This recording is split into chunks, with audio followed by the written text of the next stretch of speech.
പനാമയിലെ അപകടകരമായ Darien gap മറികടക്കാൻ ശ്രമിക്കുന്നതിനിടെ മരണപ്പെട്ട കുടിയേറ്റക്കാരുടെ മൃതദേഹം സംസ്കരിച്ചു. ഡാരിയനിലെ അപ്പസ്തോലിക് വികാരിയേറ്റും community of the Daughters of Mary Help of ക്രിസ്ത്യൻസിലെ കന്യാസ്ത്രീമാരുടെ നേതൃത്വത്തിലായിരുന്നു മൃതസംസ്കാരം നടന്നത്.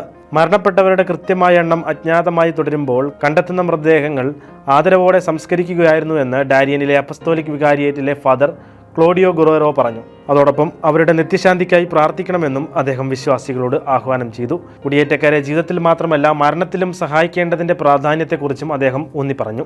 പനാമയിൽ നടന്ന ഒരു യോഗത്തിൽ കൊളംബിയ, പനാമ, കോസ്റ്ററിക്ക എന്നീ രാജ്യങ്ങളിലെ മെത്രാൻമാർ ഡാരിയനിലെ കുടിയേറ്റ പ്രതിസന്ധിയെ അഭിസംബോധന ചെയ്ത് സംസാരിച്ചിരുന്നു. പ്രദേശത്ത് വർദ്ധിച്ചു വരുന്ന മാനുഷിക പ്രതിസന്ധിയെക്കുറിച്ച് കൂടുതൽ അവബോധം നൽകാനും ക്രിമിനൽ സംഘങ്ങൾക്ക് ഇരയാകുന്ന കുടിയേറ്റക്കാരുടെ ദുരവസ്ഥ ഉയർത്തിക്കാട്ടാനും ബിഷപ്പുമാർ ആവശ്യപ്പെട്ടു.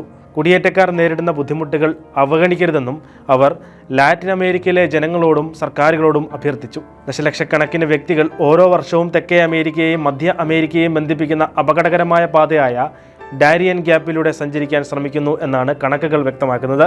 ഏക ലാൻഡ് റൂട്ട് ആയതുകൊണ്ടും ഏറ്റവും ചെലവ് കുറഞ്ഞ മാർഗം എന്നതുകൊണ്ടുമാണ് അപകടകരമായിട്ടും ആളുകൾ കുടിയേറ്റത്തിനായി ഈ പാത തിരഞ്ഞെടുക്കുന്നത്.